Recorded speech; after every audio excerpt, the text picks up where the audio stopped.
rather than pushing out the way influencers work now. Like, oh, it's time to buy socks because I have this partnership with a certain brand, or it's time to buy this face cream. It's the customer coming in and saying, I need a face cream.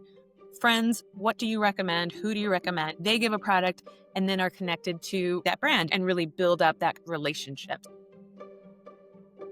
Welcome to Discover Startups, a show that shines a light on early stage founders and the ideas behind the businesses that they're building. I'm Georgie Brown, and on today's show, we're talking to Karli, founder of Hili, a platform that's rethinking discovery online by putting people back into product recommendations. Before we start, I want you to think back to the last time that you tried to buy something online. You didn't just Google it. You opened 10 tabs, checked reviews on TikTok, skimmed Amazon reviews, scrolled Pinterest, doubted every influencer you saw on the internet, and ended up texting your friend anyway, because it's their recommendation that you actually trust.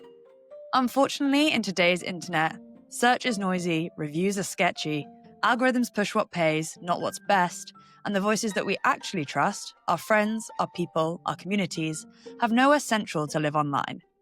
Hili changes that. Instead of sifting through ads or fake reviews, Hili gives you the ability to ask real humans for recommendations that you can trust. Be that friends, curated groups, or communities, built around the things that you genuinely care about. Honest recommendations, no agenda, all in one place. It's word of mouth, rebuilt for the internet, personal, trustworthy, and actually useful. Karli, thank you so much for joining me on the show today. Hey, thank you so much for having me. It is such a pleasure to have you here. Obviously, we've spoken a couple of times before we kicked off this call today, and I'm so excited to learn a bit more about Hili and tell your guys' story. For anyone that's meeting you for the first time, could you tell us a little bit more in your own words about who you are and what Hili is all about?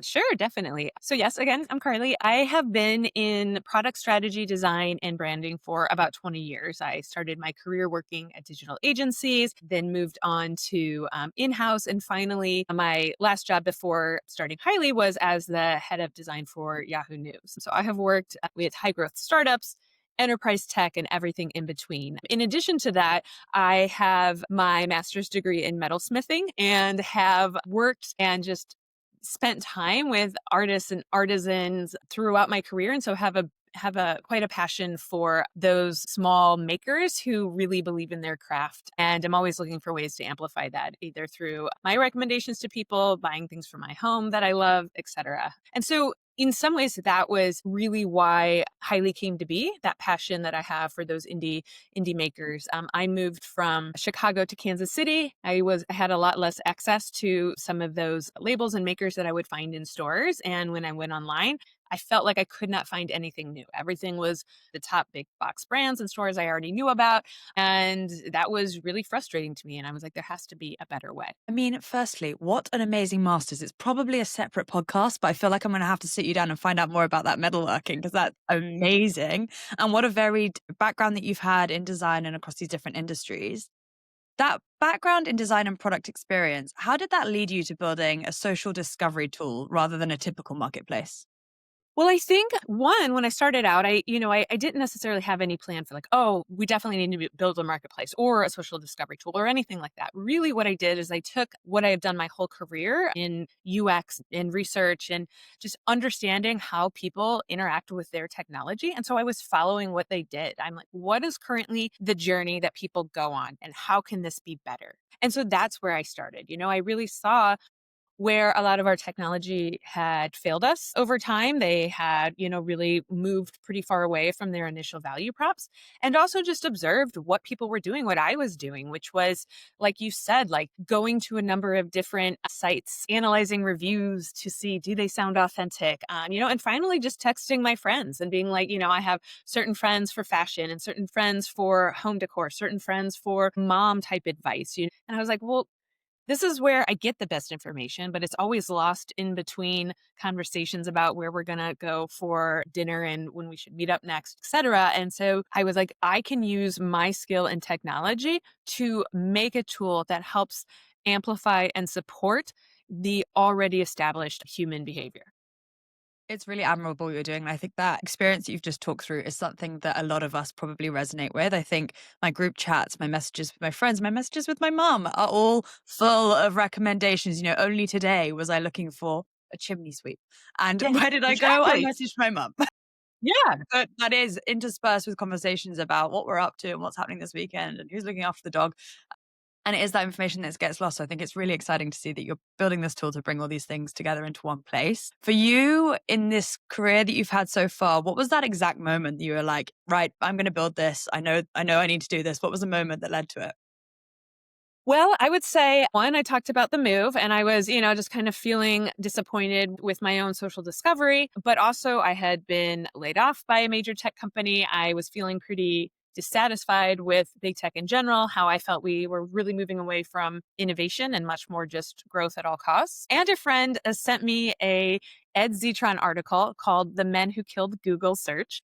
If people haven't read it, I recommend reading it because I was blown away by having one, all of my observations validated and really seeing the proof in understanding that this was part of a conscious decision by Google to, in some ways, kill or decapitate their best, biggest, most innovative product in order to basically sell more ad space. And it was in that moment where I was like, I can build something better.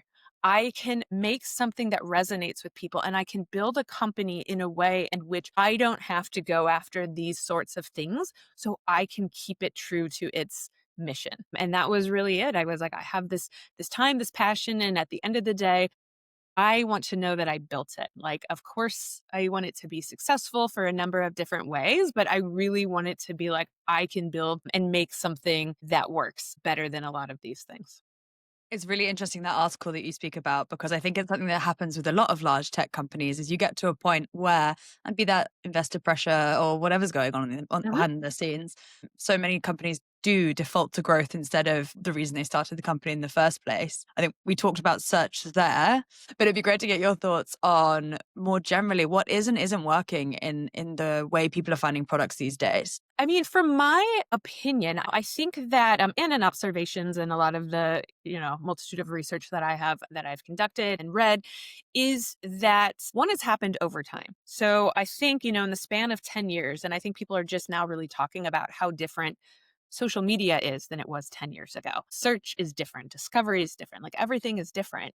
I think that in one regard, we have this feeling and this kind of, well, I would say lie, which is your algorithm is very personalized to you. And when we're talking about politics or certain things like that, your algorithm is like basically an echo chamber. But in a lot of ways, for things that maybe are not as high stakes, it is the same thing where you just regurgitated the same things that you've always already done. And for some people, that maybe feels like safety. But I think for other people, it starts to feel stifling and boring. And it's just so not fun anymore. So in some ways, like shopping itself used to be fun. I'm old enough to know in the US, like we would go to the mall with our mom, our sisters, our friends, and it was a whole experience. So yes, of course, you bought something, but every time you wore that thing, you thought of that time, you thought of that connection and that community, and it was nothing but a positive feeling. And we just don't have that anymore. E-commerce is so painful, I think, for most people. I don't think people go online and are like, wow, this is really fun and enjoyable. And I got what I wanted and I'm super confident about it. They're like, I have to wade through all of these things. I have to try and decipher if it's, again, if it's trustworthy, if it's not. And I don't even know what I don't know. So I just think that in a lot of ways, there's no enjoyment. It's much more painful than it needs to be. And because of what we know about tech, some of the more important decisions around doctors and around service providers, you don't trust like Yelp because, oh, there's so many of these that have been fake, or I heard about someone who paid someone else to do this. So we've all become kind of aware of all the different ways in which people are gaming the system. And so we're kind of just dismissing it all, doing what we have to do, but definitely, I think, looking for better ways. It really stood out to me when we first spoke, and then just hearing you speak now. And my background itself is in marketing. And I think one thing that's become a very topical conversation within the world of marketing is how much more aware consumers are that they're being advertised to than they were potentially 20 years ago. And I think that Obviously, the challenge for many marketers is to break through that and try and convince people. But I think what's great about Highly is it's really bringing that human element back. When I think back to my own experiences shopping online, I had a friend recently. I had to buy something for a baby shower. I don't have children, but all of a sudden I'm being targeted with hundreds of ads for Yeah, children related paraphernalia, which is like great if I had loads of stuff to buy, but I needed one gift, what for yeah, one baby shower that was appropriate. And it is interesting, as you say, that this growth at all costs approach is having such a negative effect on the overall user experience of the internet, not just specific tools because of correct. that.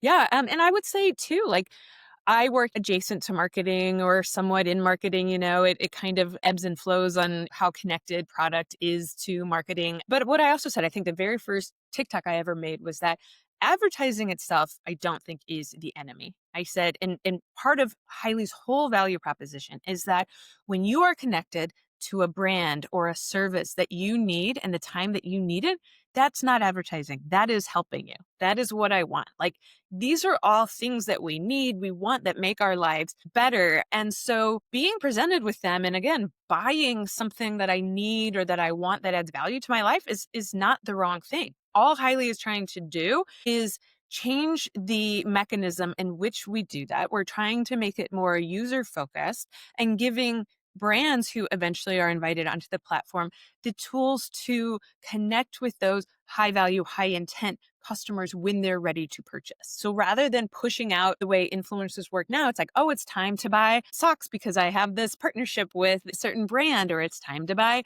this face cream. It's the customer coming in and saying, I need a face cream.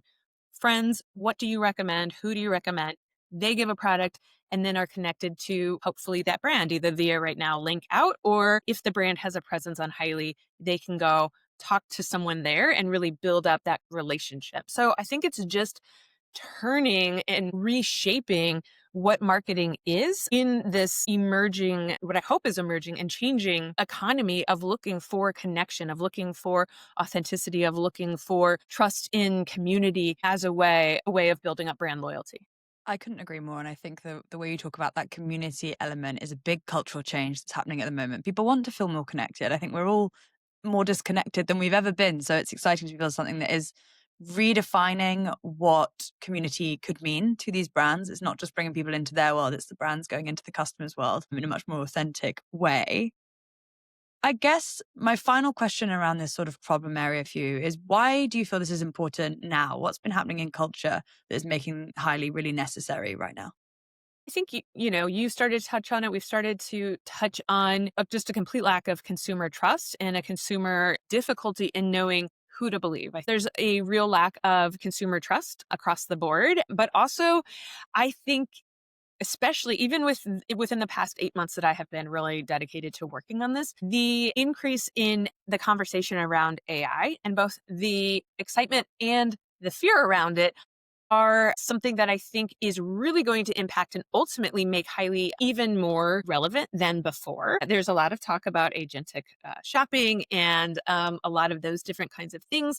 But really, my feeling, my hypothesis is that the time to purchase is not necessarily what is really the problem right now. It is the confidence in which people are purchasing. And so getting people to check out quicker does not increase their discovery and does not increase their confidence in the purchase that is made. And that if they're coming to an agent to buy something, anything that really matters to them, they are still going to have done the same kind of research and really talking to their friends or trying to find someone that they trust in order to do that. And the more that agents like start to have sponsored results or start to have this feeling that maybe the results that are being presented are being gamed in some way, consumers are immediately going to sense that and really back away from anything like that. And, again, revert back to what they know, which is the people that they know, the people that they trust, and the communities in which they have built up a relationship. It makes a lot of sense. I think now would be a really good time for us maybe to move on to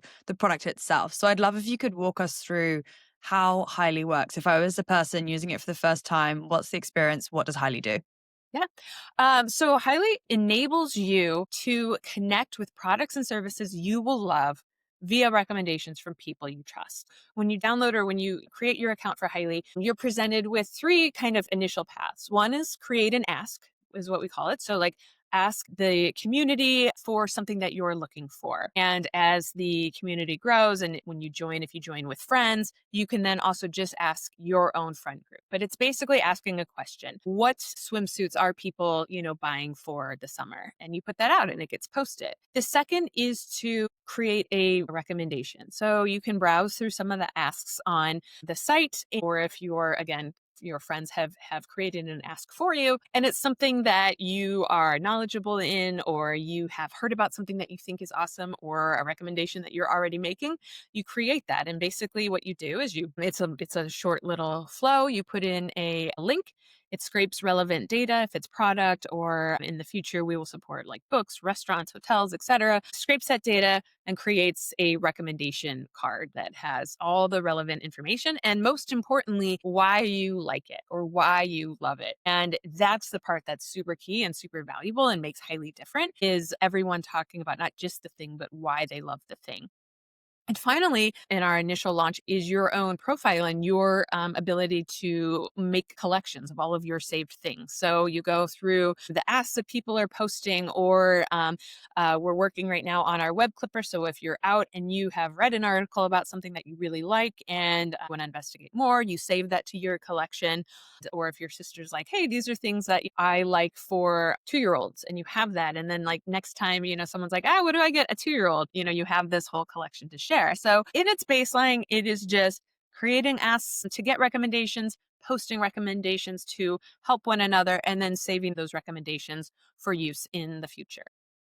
Is really a fantastic tool they're building. And as you talked through it there, it really made me think to how people are currently solving this problem. And I thought about my own experience.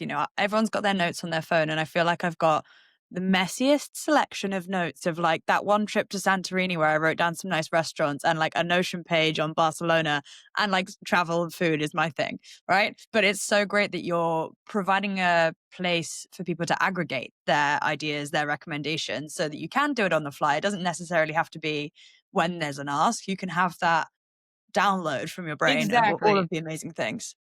Yes. Yeah. You have it there ready to go. And you mentioned travel food. So that's one that people really are talking about. And it's actually been interesting to me because there are apps and platforms out there that are providing travel recommendations. But I was literally just talking to a user the other day, and she was saying how she had just done a search for unique places to visit in New York City over the holidays because she wants to go and have this New York City experience.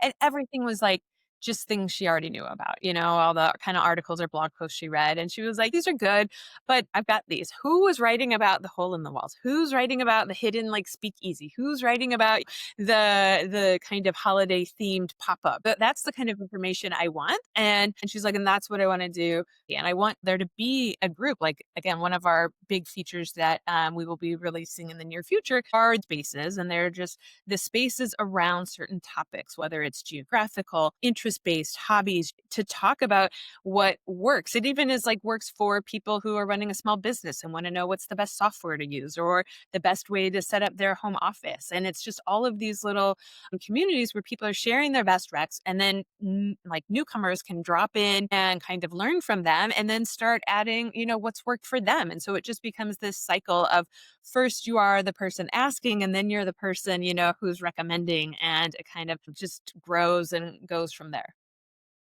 It's really fantastic. I absolutely am obsessed with what you're building, and I can't wait to use it more. Obviously, you've got a very extensive design background in your previous career. What are some features or design decisions that you've made to make Highly feel more personal than other apps that are out there? So one is what we've talked about, which is just really following the user. So giving them a lot of control over how they experience the site and how they get recommendations that mean the most to them. But in addition, and these are, coming in the future, we want to help people celebrate what they are passionate about, what they are curators of, what, they are mini influencers about. And so we want to enable them with tools that are easy to take their recommendations and turn them into shareable assets, kind of similar to a Spotify Wrapped for the year or something. What are your top recs, and making them a nicely designed asset that helps you kind of promote what you love. Or maybe a little spread, a magazine spread, like an editorial thing. And that really takes, again, what you like and what you always just thought was a passion. It was like, no, this is like really important. Like, whatever it is and are this expert, and we want to help you celebrate that. So that is my passion project. I want to make these things. I love to do this. I love to talk about it. And I want to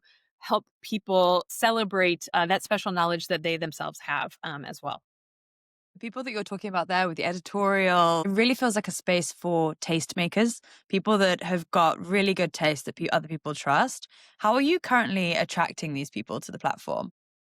We have a wait list, and we're having groups of people come in at a time to ensure that they are people who, one, fully understand the platform, are excited about it, and really act as super users. So the people that have come in so far are really passionate about what we're doing, and they want to share it with other people. And so they're bringing it in. So that's kind of the first wave, is like being intentional about who we are having come in, who's again first seen some of the initial marketing pieces either via LinkedIn or TikTok or our website, interested in the wait list, coming in and really using it. Those are the people that we want to enable with tools to go out and bring more people in. And then secondly is thinking about the maybe underserved niches that are not as prevalent in, like fashion. There's a lot of people covering fashion, but maybe, if someone is really into 1940s fashion or something, or like, just these different pockets. And so looking for influencers in a sense, or again, these existing people, but who have very small communities, basically just do it for the love of it, and asking them if they want to come and be a early adopter and have the opportunity that maybe isn't as readily available on something like Instagram anymore, because it's so oversaturated with these mega personalities, to come here and to shape a full community, not just them speaking out and saying, oh, this is what's cool, this is what not, but is enabling everyone brought into their community to talk and learn from each other. And so really kind of targeting the people who want to not just be the tastemakers, but who want to be the community builders around that shared interest. Amazing. It seems like a really positive community that you are fostering in Highland. It feels like the energy of the communities, of the contributors, are really bringing a positive attitude. A platform that many may be familiar with could be Reddit, that's in many ways serves a similar function, but I think that the community aspect there is maybe waning these days. How do you see Highly being different from Reddit? Totally. Yes, we have gotten that before. I mean, one, honestly, I'm like, I welcome the comparison. But what I would say is when talking about it, to basically any woman I know, just to start with that, is they're like, oh no, I would never go on Reddit. People are very mean there. And so you look at the stats, I think it's like only 30% of regular Reddit users are women. And I think anything that is more open as far as just like, this is just a platform to talk about whatever you want, things inevitably get a bit negative. I mean, one, it's just human behavior. We're often more likely to talk about bad experiences than we are good experiences. People just are more passionate about those kinds of things, so they kind of snowball, etc. Plus, Reddit is hidden behind usernames, etc. So you can say things you might never say in real life. Yeah, with Highly, we're very intentional. So Highly stands for have it, love it, highly recommend it. And I feel that you can get a lot of honesty and truthfulness by just focusing on the things that you love and work for you. So, I would tell anyone, this is not just a review platform. It is talking about our needs and just really helping people find what works for them. And by having that be the basis of all of the community, of everything that we build, that's one of our core tenets as a company, we're able to keep the conversation in a way that is both authentic, but also positive, enjoyable. And those are really our goals, because honestly, that's what I feel is a huge part of what's missing out there. Totally. And I think what you've just said about the positivity and the authenticity is really, really important to what you're building and what we all need out there. As you look to scaling Highly, how are you thinking about making sure that you stay true to that authenticity and not replicating the noise that the platform's trying to escape? Yeah, totally. Again, a very important question and something that we are actively spending a lot of time on behind the scenes. And really one is just allowing every user, every member to decide for themselves how they want to engage. So if they want to use it just for themselves, if they just want to ask their friends, they have that option. So we're not hiding or putting behind our own algorithm a feed that has nothing to do with the choices that they have made, that we can show them things that we think will serve our purposes. So, I mean, that is just a very first step, and that will always be the case. Secondly, is having these community guidelines, these frameworks for which Highly stands for. Like I said, we use first some sort of profile picture or identification so that you know that this is a real person. Even businesses, as they come on, or brands, they all have to be a person's name at this business. So we're not hiding behind anything. And it's just some of these implied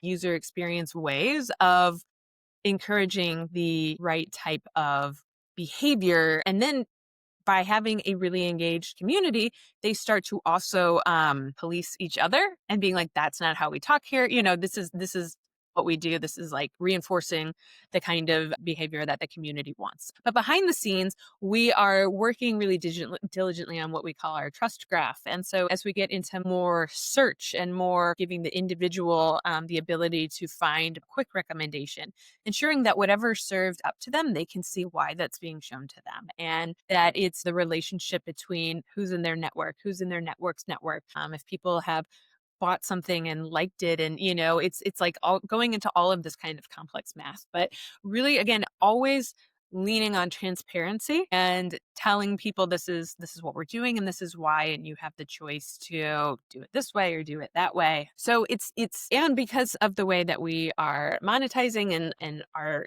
own values, is that we're not looking for growth at all costs. And so we're going to implement the things that we need to in order to keep authenticity and trust at the forefront. And that's always top of mind because that's one of our differentiators. And so that is what we will always be spending time on ensuring remains on the platform. I think from what we've discussed, and what I've discussed with quite a few other founders on the podcast, is that authenticity is often there when founders set out, but is influenced as businesses grow and other opinions come on board to the business. How are you growing the business, funding the business to make sure that that authenticity isn't being devalued in exchange for shareholder value at all costs? That is a great question. And, honestly, is something that I will continue to have to deal with, to reckon with, but it is always top of mind, because one of the core reasons of me going into this is to make something that I am proud of, that I enjoy, that I love. It is not just to get rich or whatnot. I am currently bootstrapping it, so I'm funding it all myself, and I'm considering paths to profitability that may or may not include angel investment and VC at any at any point in the journey. And I think one of the benefits, the advancements of AI have enabled much smaller teams to do a lot more.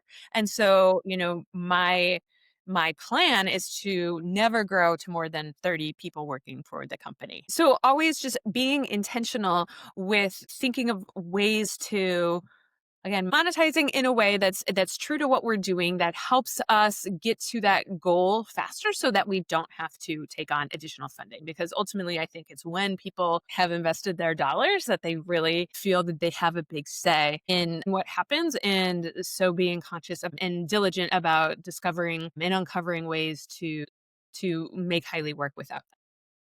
It's really admirable what you're doing. And I think the challenge of bootstrapping is obvious in that when we're bootstrapping, everything's a little bit trickier. But I think leaning into it and using it as a strategic advantage is really admirable and something that anyone listening that is also bootstrapping should be aware of. It's something that you can use to your advantage sometimes, especially when you can keep the product vision clear.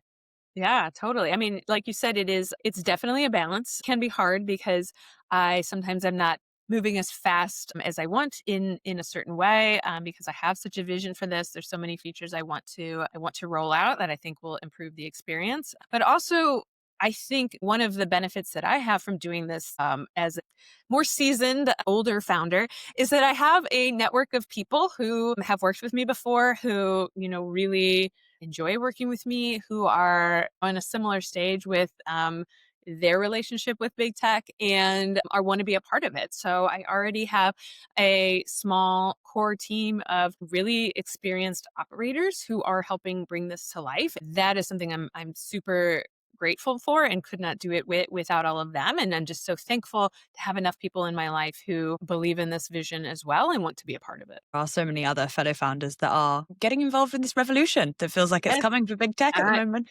I hope so. I hope so. Everyone get out there and make something great. We can do this. Come on. Amazing. Well, Karli, for anyone that's listening that is tired of endless scrolling and fake reviews and is loving everything that you're telling us about today, what is the best first step for them to try Hili today?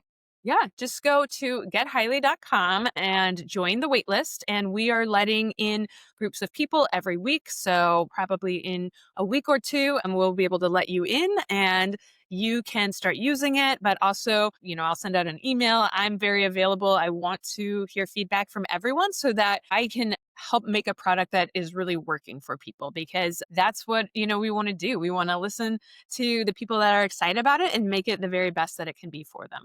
Well, I will make sure to link your website, the links to the app, everything in the show notes. So if anyone's listening, they want to get involved, please scroll to the bottom of the show notes where you'll be able to find all of those links. Now, finally, on every episode of the podcast, what we like to do is ask the founders that we're speaking to recommend another startup that they might admire because we believe that a rising tide lifts all ships. So, Karli, what is a startup that you would want to recommend and that you think that we should feature next on the show and why? Yes.